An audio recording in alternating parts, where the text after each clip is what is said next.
خیبر پختونخوا میں کرسی کی جنگ، اگلا وزیر اعلیٰ کون ہوگا؟ بڑے بڑے نام سامنے آ گئے۔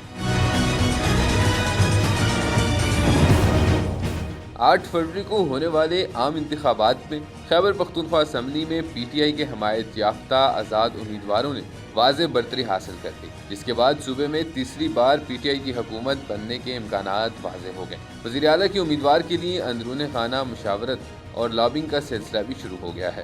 ذرائع کے مطابق کچھ سینئر رہنما جو مشکل وقت میں عمران خان کے ساتھ ڈٹے رہے، اب وزارت عالیہ کے حصول کے لیے خواہاں ہیں، اور انہوں نے اس حوالے سے رابطوں کا آغاز بھی کر دیا ہے۔ پی ٹی آئی نے ٹکٹوں کی تقسیم کے وقت کے پی سے وزیر اعلیٰ بننے کے خواہش مند ہیوی ویٹس کو صوبائی اسمبلی کا ٹکٹ جاری نہیں کیا تھا، جس سے وہ پہلے ہی اس دوڑ سے باہر ہو گئے تھے۔ پارٹی نے سابق اسپیکر اسد کیسر، عاطف خان، شہرام ترکئی کو صوبائی اسمبلی کے بجائے قومی اسمبلی کے لیے ٹکٹ جاری کیے تھے، جبکہ وزیر اعلیٰ کے لیے مضبوط امیدوار سابق صوبائی وزیر تیمور جھگڑا کامیاب نہ ہو سکے۔ موجودہ حالات میں میدان اب صوبائی صدر علی امین گنڈا پور کے لیے اوپن ہے، جو قومی اور صوبائی اسمبلی دونوں نشستوں سے کامیاب ہوئے ہیں۔ ذرائع کے مطابق علی امین گنڈا پور نے صوبائی اسمبلی میں جانے اور قومی اسمبلی کی نشست خالی کرنے کا فیصلہ کیا ہے، جو اس بات کا ثبوت ہے کہ وہ اگلے وزیر اعلیٰ کے امیدوار ہیں۔